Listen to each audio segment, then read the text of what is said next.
원래 어른이 이렇게 힘든 건가요? 이 책 제목 정말 솔직하지 않나요? 아마 마음속으로 한 번쯤은 다들 해보셨을 질문일 거예요. 그래서 오늘은요, 바로 이 질문에서부터 시작해서 어른이라는 이름의 무게를 지고 살아가는 우리 모두를 위한 지혜를 한번 찾아보려고 합니다. 이 책이 좋은 게 뭐냐면요, 막 거창한 해결책을 제시하는 게 아니에요. 대신에 정말 따뜻하고 현실적인 위로를 건네주거든요.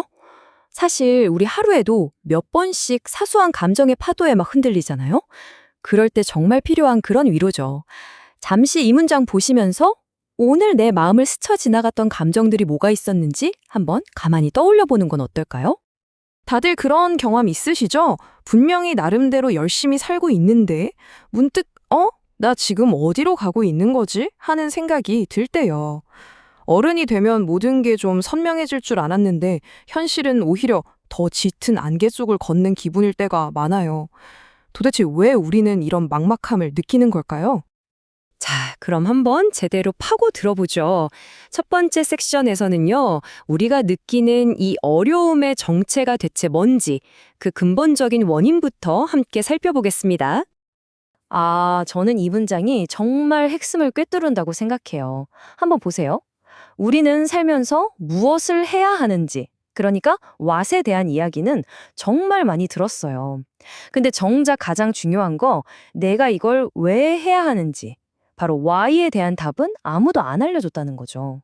그러니까 이 나만의 이유가 없으니까 삶이 그냥 거대한 숙제처럼 느껴지고 힘겨워지는 거예요.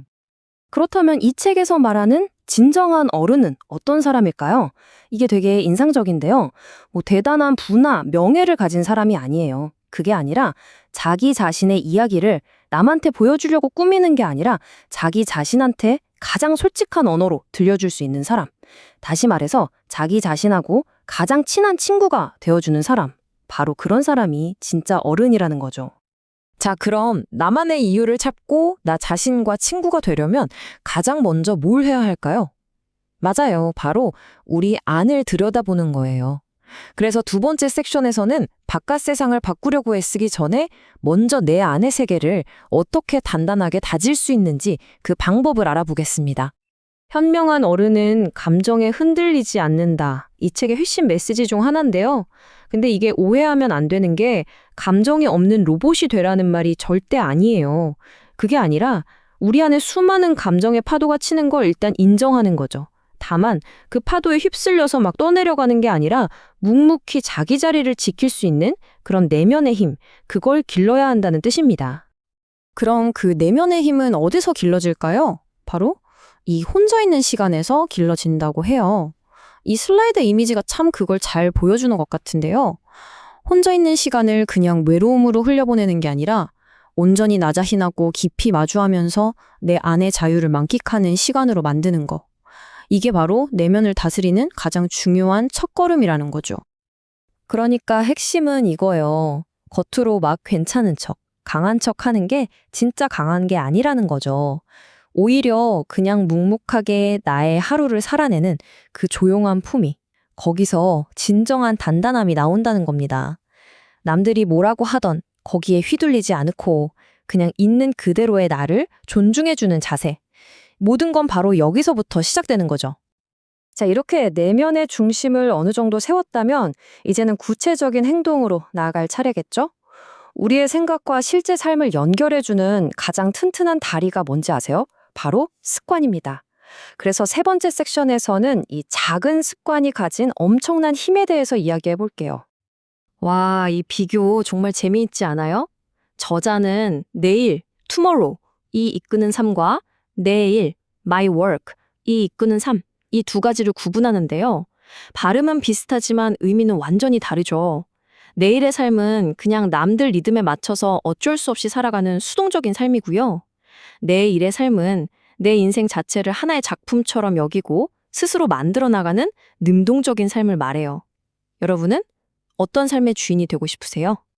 그럼 방금 말한 그 내 일이 이끄는 삶을 살려면 어떻게 해야 할까요? 저자가 딱 네 가지 태도를 기억하라고 조언합니다. 첫째, 내 행복의 주인이 되기. 둘째, 무엇보다 내 자유를 사랑하기. 셋째, 처음의 마음으로 새롭게 시작하되 그 이유를 잊지 않기. 그리고 마지막, 불행을 부르는 말은 피하기.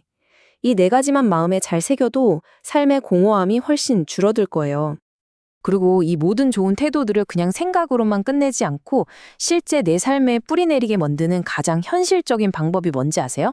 바로 루틴입니다. 예를 들면 매일 아침 일어나서 나를 위해 커피를 내린다거나 하는 거요. 이렇게 아주 사소해도 괜찮으니까 나만의 규칙적인 습관을 갖는 것. 이게 바로 예측 불가능한 세상에서 나를 지키고 불행을 통제하는 가장 좋은 방법이라고 저자는 강조합니다.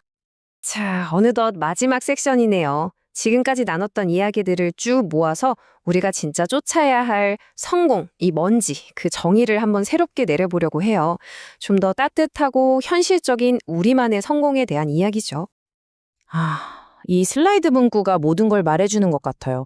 내 인생의 판을 바꾸는 힘은 무슨 대단한 데 있는 게 아니라는 거예요.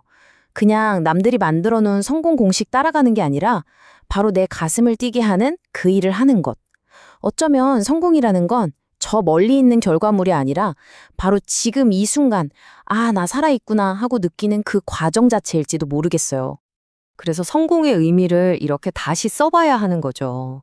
남들 다 올라가는 높은 산 정상을 찍는 게 성공이 아니라 아무리 내 삶이 척박하고 힘들어도 그 안에서 기어코 피어나는 작은 꽃 한 송이를 발견하고 기뻐할 줄 아는 것. 이게 바로 이 책이 우리에게 주는 가장 큰 위로이자 선물이 아닐까 싶습니다. 맞아요. 결국 모든 건 나 자신의 선택과 믿음에 달린 거더라고요. 주변 환경이 나를 만드는 게 아니라 내가 무엇을 믿고 무엇을 선택하는지가 결국 나라는 사람을 만들어가는 거죠. 나는 내가 선택한 대로 된다. 이 강력한 메시지를 다시 한번 마음에 새겨보면 좋겠습니다. 자, 오늘 준비한 내용은 여기까지입니다. 마지막으로 이 질문 하나를 여러분께 남기면서 마무리하고 싶어요. 거창한 목표 같은 거 아니어도 괜찮아요. 오늘 하루가 다 가기 전에 다른 누구도 아닌 오직 나 자신만을 위해서 해줄 수 있는 아주 작은 일 한 가지는 뭐가 있을까요? 그 작은 행동 하나가 어쩌면 힘겨운 어른의 삶을 계속 살아갈 용기를 주는 가장 큰 힘이 될지도 모르니까요.